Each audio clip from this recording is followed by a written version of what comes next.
शांति का टापू कहे जाने वाला छत्तीसगढ़ आखिर क्यों जला, यह हर कोई जानना चाहता है। आखिर दो बच्चों के बीच का झगड़ा इतना क्यों बढ़ा कि गांव में दो समुदाय के बीच मारपीट और फिर हत्या के बाद हत्या से आखिर क्यों बेमित्रा जला, आखिर क्यों बिरनपुर गांव वीरान हुआ।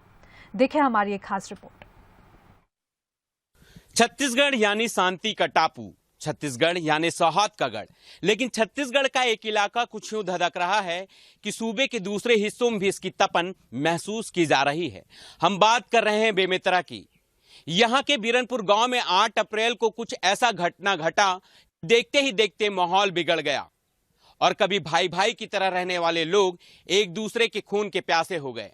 आखिर बिरनपुर में ऐसा क्या हुआ, हमारी इस खास पेशकश में हम यही समझने की कोशिश करेंगे। तारीख 8 अप्रैल, इलाका बेमित्रा का बिरनपुर गांव।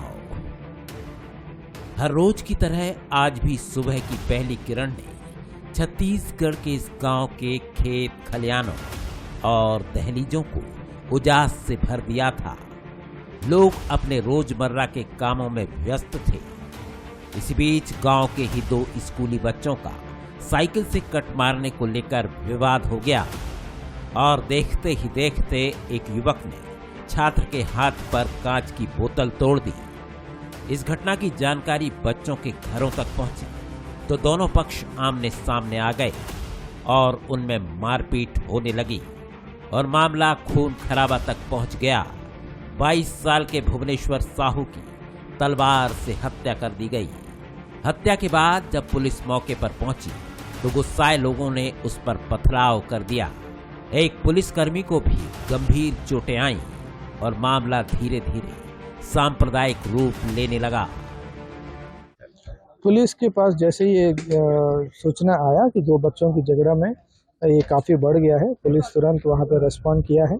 क्योंकि पुलिस तुरंत रेस्पॉन्ड किया इसलिए वो झगड़ा के बीच में जब पुलिस पहुंच गई है और दोनों पक्षों को समझाइश देने की कोशिश किया, उसी दौरान एक सब इंस्पेक्टर को गंभीर रूप से चोट लगी है, जिससे करीब 30 घंटे तक वो आईसीयू में बेहोश रहे हैं। छत्तीसगढ़ में ये चुनावी साल है, लिहाजा हर छोटी बड़ी घटना सियासी रंग पकड़ लेती है और इस बार भी कुछ ऐसा ही हुआ। घटना के एक दिन बाद 9 अप्रैल को पूरा मामला सियासी हो चला। 9 अप्रैल को बीजेपी नेता मृतक भुवनेश्वर साहू के परिवार से मिलने उसके घर पहुंचे। इधर पुलिस ने इस मामले में 11 आरोपियों को गिरफ्तार कर लिया और पूरे गांव को छावनी में तब्दील कर दिया गया। 10 अप्रैल तक तो बिरनपुर की आग की तपन पूरे प्रदेश भर में महसूस होने लगी। विश्व हिंदू परिषद के आह्वान पर पूरा प्रदेश बंद कर दिया गया और बिरनपुर के पूरे इलाके में हर घर का दरवाजा बंद हो गया और लोग सहम कर दुबक गए। भुवनेश्वर साहू की हत्या की खबर पूरे सूबे में आग की तरह फैल गई। विश्व हिंदू परिषद ने 10 अप्रैल को छत्तीसगढ़ बंद का आह्वान किया, जिसका बीजेपी ने समर्थन किया और उसके प्रदेश अध्यक्ष अरुण साव पीड़ित परिवार से मिलने साजा ब्लॉक के बिरनपुर गांव के लिए रवाना हुए। लेकिन हजारों की भीड़ की वजह से बिरनपुर से महज कुछ किलोमीटर पहले पिपरिया में अरुण साव को रोक दिया गया, क्योंकि अब इलाके में माहौल खराब हो चुका था। मकानों में आगजनी और पथराव की खबरें लगातार आ रही थी। कई मीडिया कर्मी भी जख्मी हुए। इसके साथ ही एक मकान को आग के हवाले कर दिया गया। आंदोलनकारियों की वजह से बिरनपुर जल रहा था। डरे सहमे ग्रामीण अपने घरों में दुबक कर बैठ गए थे।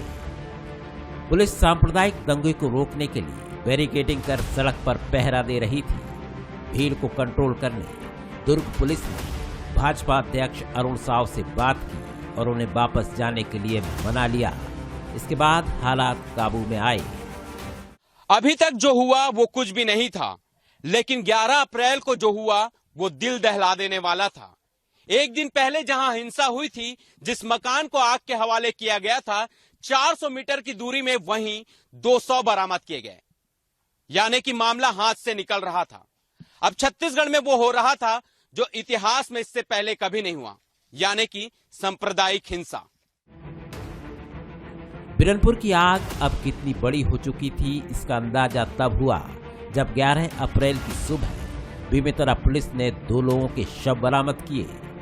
10 तारीख को जिस मकान में आगजनी की घटना को अंजाम दिया गया था, उससे महज 400 मीटर की दूरी पर पिता रहीम मोहम्मद और पुत्र ईद उल मोहम्मद की लाशें मिली, जो बिरनपुर के ही रहने वाले थे।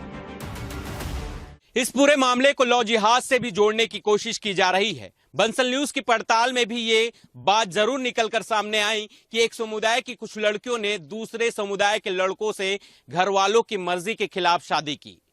लेकिन इस पूरी घटना से इस मामले का कितना लेना देना है, ये कह पाना मुश्किल है। बिरनपुर की घटना से 1.5 महीने पहले ही दोनों समुदायों के बीच विवाद हो चुका था, जिसकी वजह लव जिहाद बताई गई थी। इसके बाद से ही गांव के लोग 2 पक्षों में बंट गए। एक समुदाय ने दूसरे समाज में लड़कियों की शादी को रोकने के लिए जागरूकता अभियान भी चलाया था। इसके बाद तनाव और बढ़ गया। उस वक्त बीजेपी और बजरंग दल सहित दूसरे हिंदू संगठनों ने हिंदू युवतियों की मुस्लिम युवकों से शादी पर विरोध किया था। हालांकि पुलिस इस घटना को बिरनपुर हत्याकांड की वजह नहीं मानती। 2 महीने पहले जो एक लड़का लड़की वाली बात आई, जिसमें लड़के द्वारा लड़की को धोखे से और कुछ खिला के लेके जाने की बात आई थी, जिस पर बात है उस घटना से इस घटना के बीच में कोई कनेक्शन नहीं है। अभी जो 8 तारीख को जो घटना हुआ है वो 2 बच्चों की लड़ाई से शुरू हुआ है, जिसमें माँ बाप शामिल हो गए हैं और सामाजिक लोग शामिल हो गए और ये बहस ज़्यादा हो गया। उसके बाद मारपीट में आ गए। बिरनपुर की घटना अब राजनीतिक पार्टियों के लिए चुनावी अखाड़ा भी बन गई है। कांग्रेस भाजपा एक दूसरे पर राजनीतिक रोटियां सेकने का आरोप लगा रहे हैं। बिरनपुर में ये जांच कमेटी गठित नहीं की।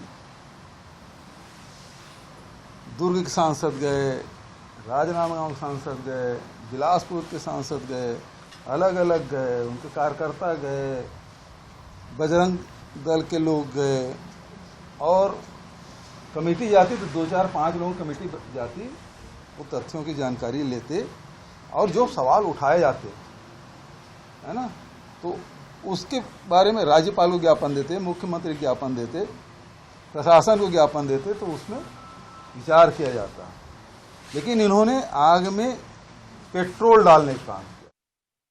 बिरनपुर की जो घटना है, भुवनेश्वर साहू की जिस प्रकार से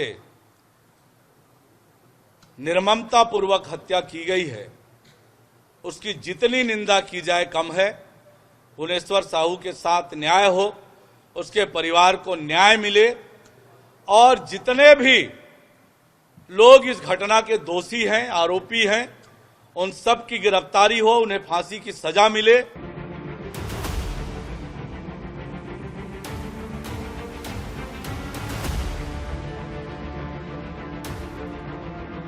बिरनपुर में बच्चों के झगड़े का विवाद यहां तक पहुंच जाएगा, किसी ने नहीं सोचा था। लेकिन सवाल यही है कि लोगों के मन में यह आक्रोश आया कहां से। जाहिर है ये 1-2 दिन की बात नहीं है।